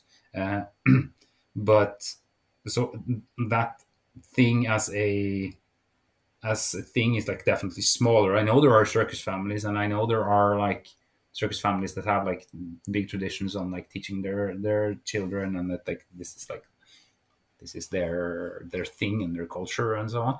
But it's I think it's like definitely smaller in scope and in size. Also, just due to the business having changed a whole lot. And of course, like with there's like there was a major shift just from like things to see in the theater when the cinema came, for example. Suddenly everyone wanted to see the cinema, and then that turning into kind of completely different popular culture and so on. And I think all of the feats are, yes, technically repeatable, but and you do have the Chinese circus schools nowadays that are still doing like that type of circus, just absolutely busted. And I continuously see things when I just see random clips from Chinese acrobats. They're just like, whoa, what the hell is this? Yeah, where do you find them? Is that like Instagram or is it No, on? like there is actually an Instagram just called Chinese Circus, I think, which just has a bunch of like random clips that where there's also it's completely bonkers stuff. A lot of it you don't really see that much because of the, like, I think they mainly perform in China. I mean, sometimes they come to international circus festivals, uh, and they have um, like the individual artist is not like kind of mentioned as much. Like it's rare, more Hmm. rare that you see like a profiled specific one. But like I often like either I see like pictures or random videos or stuff, and you're just like, what is this? Like one of my favorite pictures is like on Chinese pole, or basically like, or you can do it on like as a human flag. You know, when you're like in a kind of a handstand on a pole, or like let's say you do Hmm. human flag, but you're upside down and your legs are straight in the air, right? So your arms are Yep. supporting you like a flag, but you're entirely vertical. There's a picture on a Chinese pole. There's a guy doing that. How many people is on top of him? I think there's 4 people on top of him. So, like, someone is What the standing on his feet. There's a 4-man high standing on his feet. So it is so absolutely absurd. So he's like they're likely quite small people because you probably don't want to break him by the first performance. But Jesus Christ, it's impossible. It's just not, like I've seen one person. Yeah, that's thinkable. 2 people, oof, okay, then it's like that's elite. If I just saw 2 people, I'd be like, okay, this is next level. Thinking about 3, I wouldn't think it. 4, come on, come on, come on. Yeah, taking the Mickey now. Yeah. So that is like one example. Or like there's this. She's been going a little bit around Instagram. I think she's probably like the best Chinese balancer of, I don't know where she is at, but some Chinese hand balancer girl who, I mean, she does all the things, of course, but there's this one video of like, imagine like there is a platform with one cane on it, but it's kind of on, imagine a little round platform that's attached to kind of like a long steel beam that moves in a circle. So kind of like as if my arm is sort of like, it moves in kind of horizontal plane in a big circle, as if it's a pedal on a bike, kind of in that direction. So she's on this one cane, and this thing is continuously moving. And then she does like legs together, one arm switches without even kicking her legs, and she does like 20 in a row while this thing is moving around and it's pretty high up. And then they also have this massive contraption in her act at the end of it, which is basically like a vertical wheel with tons of tiny canes around the entire wheel. She's in a one arm. The wheel starts spinning, and she just side hops along the cane. I think I've seen that one. Yeah. So she's, what is this? Who came up with this? It just. She also apparently has like the world record in full planche presses. I think she has a clip where she does 18 in a row or something. So there you have it. You know, like, who would have thought that this crap is possible? They're just straight up modifying old torture devices, and can I handstand on this? But yeah, that's what you can get, of course, when you have like peak training facilities, peak coaches, peak talent, peak population to pick from, extremely rough teaching methodologies where basically that's how you become the best.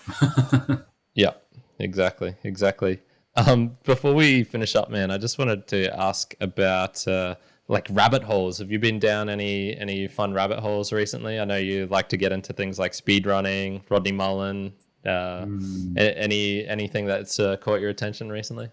Let me think. What have I been like? Let me just go to my YouTube and see like. Oh no. where have been lately? Let's see on the YouTube history. I found this one. You might be interested in it. It's called a micro mouse. What is a micro? And it's basically the robotics when people were first starting to realize like, oh, we can use computer chips and we can put them on physical things and make robots. It was this competition where you'd have a maze. It would be like 2x2 or 3x3 meter table or something like that.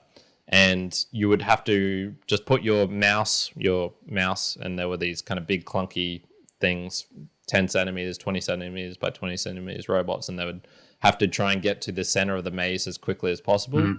And you couldn't touch it. You could only pre-program it with rules, go forward. If you hit wall, turn right. If you do this way, do this. And you have to, of course, this is when like algorithms start coming into it, and they start, creating heuristics. And it's really fascinating watching the evolution of these big clunky machines to these like tiny 10 centimeter by 2 centimeters robots, which they have to use vacuuming to suck them to the floor because they can go so fast around corners that they're just like literally zipping through. Fascinating, man. I just got caught into the scene. Was like, holy crap, this is amazing. Yeah, like I just end up like looking at like a lot of random stuff and then like fall into rabbit holes, and due to that, I've seen that before, but I sent it to a friend for fun, and then I just started getting videos about it, of course, because of the like the algorithm stuff. That is hobby horsing, if you know what that is. Hobby horsing is really weird. I think it's a Finnish concept. So it's basically, it seems to be for teenagers. So it's basically like, like kind of, you'd imagine it's from like 100 years ago. There's a stick with a horse head on it, and then you pretend to ride around the horse when you're a child. Yeah. So there are entire competitions of this where you kind of like, you run with like a horse stick between your legs, and you kind of gallop like a horse, and then you jump across obstacles. Nice. So it's like parkour, but not even the hobby horse. It's all kind of shit, and like because like I guess it's for children. I guess they love it. It's like kind of the the stereotype of the horse girl that maybe loves to do this sort of things. But it's a thing in Finland, and it's not just like a few people that do it. They have like competitions and meetups and stuff, and they all come with like their stick with a horse head on, and like they have dressed it up and stuff, and then like they run around the arena and they jump across things, and it's just like, whoa. Yeah, okay, gotcha. Yeah, so it's sort of like a sport as well, yeah. There's money going into this, and I find there's big money in this. intense. Wow. I guess another rabbit hole I've gone into lately is just like various colors, because I'm learning how to color origami papers. So basically half my apartment is just like an origami laboratory now with like, yeah, there was one on the top left, I think, that of your video. That there's a couple up there. Yeah, there it is. I have like, this is a new project that I have going on. But yeah, you started origami as a kid, right? Yeah, you've been doing that for a long time. Yeah, I just folded like any kid, but then I continued a bit in my teens, and then around 19 I bought like an advanced book. And then later on, I just got into doing more actual complex stuff. And then I began designing my own last year, and that's taken off completely.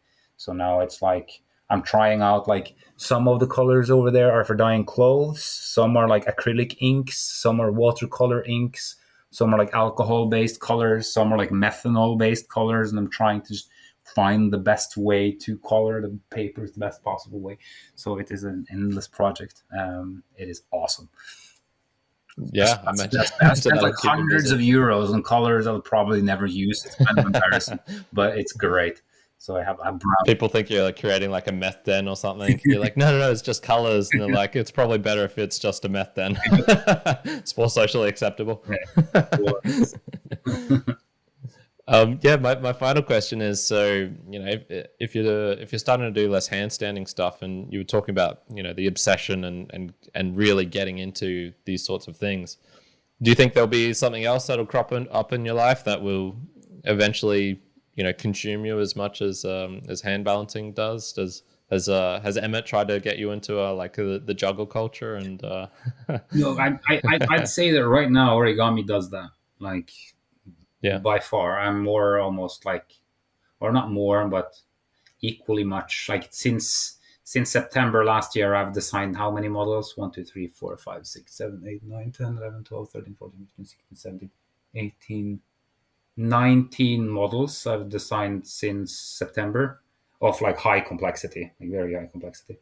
So I'm really, really into that, and that's hence with the coloring of the papers and like paper types, and so that like just became like a huge obsession. And I it's not really something that competes with attention with like hand balancing or training. I'll for sure be like always interested in staying physically active. I really like basically the training and all that is just like kind of a ritual for me that is very important in my life and feels really nice to do, and like it just contributes to me having a good time, I'd say. So, but yeah, I like fascinating things, but yeah, being physically active, and I guess like I'm definitely not stopping hand balancing anytime soon, nor perhaps ever. Just it's nice to do and have some part of my life, even though it doesn't always need to kind of be that main focus. Yeah. Do you reckon you could burn out with origami? Like, you know, your fingers are bleeding. You get.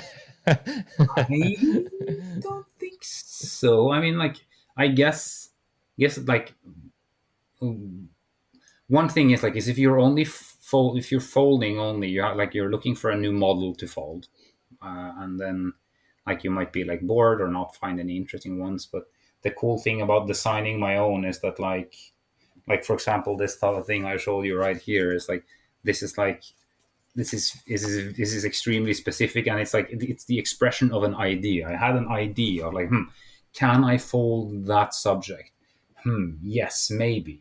How do I go about it? What's the size of the paper? How big of a grid do I need? How can I get all of the details? Are even all the details possible to make on a sheet?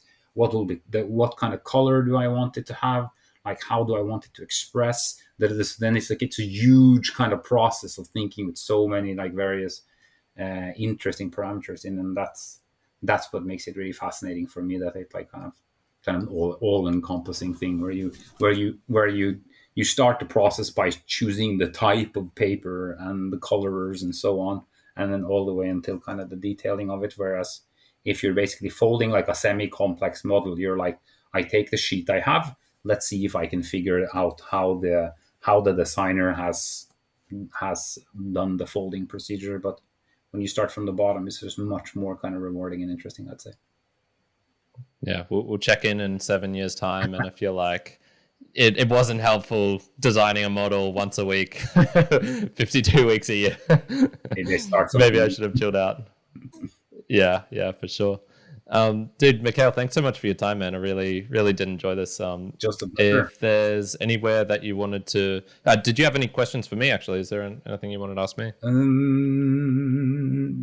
Yeah, there was. Maybe a little bit late in the podcast to ask you like loads of questions now, but yeah, how did you get into all this? Maybe.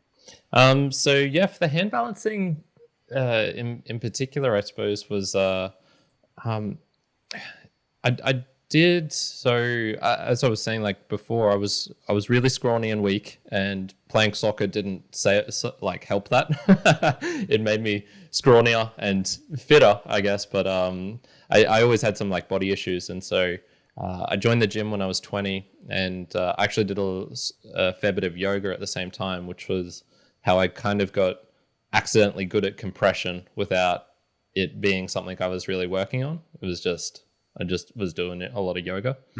So I did gym for a couple of years, realized like, this isn't really for me, moved into more calisthenic stuff. And then what really drove me was I was planning on a big trip across Latin America, and I wanted to keep exercising, but I had gymnastics rings that I could take with me, but I was like, man, handstands are great. You can do them anywhere. And so, yeah, I kind of picked them up and started getting into them. And I had seen that Cirque du Soleil show before this, and I remember there was a one-armed dude on this big cage thing. It was one of the African Cirque du Soleils. I can't remember what it was called. And I remember seeing him, and it was impressive. It was really, really cool, but it didn't strike me as like, wow, I need to do that or anything like that. But then one day here in Brisbane, it was during COVID, so it was probably 2 and a bit years ago. I just went to my local calisthenics park, which is where I went to do handstands, and this random dude showed up, and I was just like chatting with him, and then he started doing handstands, and I was like, oh, this guy's pretty flexible. Oh, this guy's pretty good. And he's like, oh yeah, I'm Miguel Santana. And it's him, yeah. Then I was just like watching him do a one arm, and it was that, like I was talking about the isometric, that just dead still, and he was just doing his warm-ups, 1 minute on one arm, 1 minute on the other, and I just went like, fuck me, I need to do this. This is the coolest shit out. So yeah, that's what really, really kind of inspired me to be like, yeah, okay, I'm willing to spend a lot of time to get this. Sick. That's good place to end. Where do you want to direct people, my friend? What if people are more interested in handstands, or if they want to know, I don't know, do you have like a page for Origami as well? I know there's the you've one, got your Instagram. Yeah, that's like what's that one called? Souls Folder is the name of that one. Maybe put in the description below. Yeah, I'll put some links. Yeah. For sure. Yeah, mine, Mikael Balancing, and then Handstand Factory, of course, if you're interested in any of kind of our coaching material, including me and the Emmett Lewis. So yeah. And then if you like Mikael in podcast form, there's the Handstand Cast as well. So would highly recommend that. It was good preparation for for this. So I've definitely listened to hundreds of hours of you already, which is why I know all your weird niches. Yeah, I guess.